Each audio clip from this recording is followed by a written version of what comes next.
Hi friends, welcome to my channel. நம்ம இன்றைக்கி வீடியோவில் சூப்பரான சிக்கன் கிரேவி பண்ணுறது பார்க்க போகிறோம். ஒரு வித்தியாசமான முறையில் நம்ம இன்றைக்கி சிக்கன் கிரேவி பண்ண போகிறோம். இதை நீங்கள் கண்டிப்பாக வீட்டில் ட்ரை பண்ணி பாருங்கள், ரொம்பவே சூப்பராக இருக்கும். நம்ம இதை எப்படி பண்ணுறதுன்னு பார்க்குறதுக்கு முன்னாடி நம்ம சேனலை நீங்கள் சப்ஸ்கிரைப் பண்ணலைன்னா மறக்காமல் சப்ஸ்கிரைப் பண்ணிடுங்க. அப்படியே பக்கத்தில் இருக்க பெல் ஐக்கானே கிளிக் பண்ணிக்கோங்க. வாங்க இப்போ நம்ம வீடியோக்குள்ளே போகலாம். இப்போது தேவையான பொருள் ஏலக்காய், பட்டை, கிராம்பு, மிளகு, பெருஞ்சீரகம், கொஞ்சம் ஜீரகமும் எடுத்துக்கோங்க. அதோடு சேர்த்து 1 ஸ்பூன் அளவுக்கு எள்ளும் எடுத்துக்கோங்க. எள்ளு எடுத்துட்டு அப்புறம் நல்லா வறுத்துக்கோங்க. இதை எண்ணெய் சேர்க்க வேண்டாம். எண்ணெய் சேர்க்காமல் நல்லா முருகலாக வர்ற வரைக்கும் நல்லா வறுத்துட்டு அதை நம்ம மிக்ஸி ஜாரில் போட்டு நல்லா மையாக தூளாக்கி எடுத்துக்கோங்க. இப்போது நல்ல பாத்திரம் சூடானோடனே தேவையான அளவு எண்ணெய் சேர்த்ததுக்கப்புறமா பெரிய வெங்காயம் நல்ல நீளம் வாக்கில் கட் பண்ணி சேர்த்துக்கோங்க. சேர்த்து அதை நல்லா வதக்கிக்கிடணும். வெங்காயம் நல்ல கோல்டன் கலர் ஆகிற வரைக்கும் நல்லா வதக்கிக்கோங்க. அப்புறம் வெங்காயம் வேகிறதுக்காக தேவையான அளவு உப்பு கொஞ்சம் சேர்த்துக்கோங்க. கொஞ்சமாக உப்பு சேர்த்தா போதும், ஏன்னா அதுக்கப்புறமும் நம்ம உப்பு சேர்க்கும்போது ரொம்ப வந்துடும். இப்போ நல்ல கோல்டன் கலரில் வந்துருச்சு. இப்போ நம்ம திரிச்சு வச்சுருக்கிற பொடியையும் சேர்த்துக்கலாம். சேர்த்து நல்லா வதக்கிக்கோங்க.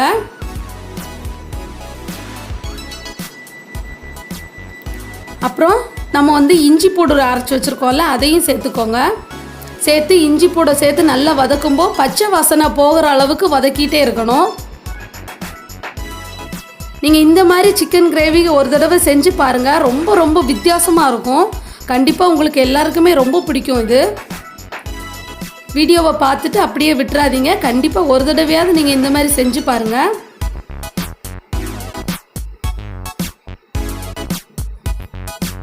நல்லா வதக்குனதுக்கு அப்புறமா கொஞ்சமாக கருவேப்பிலை சேர்த்துக்கோங்க.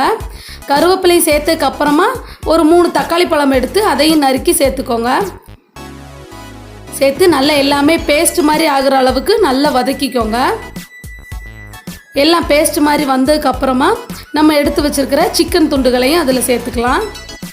சேர்த்து நல்லா கிளறி விட்டுக்கோங்க.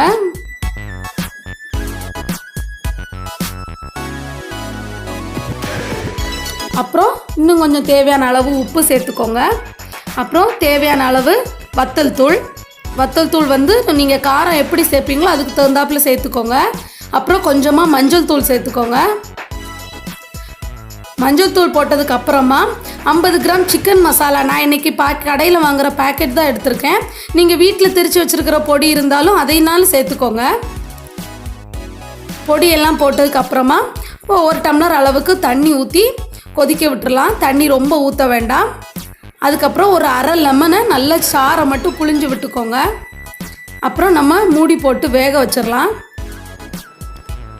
20 நிமிஷம் ஆயிடுச்சு பாருங்கள், நல்லா வெந்திருக்கு. நல்ல எண்ணெய் பிரிஞ்சு வந்திருக்கு பாருங்கள். இந்த அளவு வேக விடணும். நல்ல எவ்வளோ கெட்டியாக இருக்குது பாருங்கள், பார்க்குறதுக்கே சூப்பராக இருக்குங்க. அப்படியே எடுத்து சாப்பிட்லாம் போல், அவ்வளோ டேஸ்ட்டாக இருக்கும். இது நீங்கள் கண்டிப்பாக செஞ்சு பாருங்கள். இது நம்ம சாதத்துக்கு மட்டும் இல்லைங்க, புரோட்டாவுக்கெல்லாம் ரொம்ப ரொம்ப டேஸ்ட்டாக இருக்கும். புரோட்டா, சப்பாத்தி, நம்ம இட்லி தோசை கூட நீங்கள் இந்த மாதிரி கிரேவி வச்சுக்கலாம். ரொம்பவே சூப்பராக இருக்கும். பாருங்கள், பார்க்குறதுக்கே செம்மையாக இருக்குது. அவ்வளோதாங்க, நம்ம கிரேவி ரெடி ஆயிடுச்சு. இந்த கிரேவி உங்களுக்கு பிடிச்சிருந்துச்சுன்னா லைக் பண்ணுங்கள், ஷேர் பண்ணுங்கள், மறக்காமல் கமெண்ட் பண்ணுங்கள். எங்கள் சேனலை சப்ஸ்கிரைப் பண்ண மறந்துடாதீங்க. நன்றி, வணக்கம்.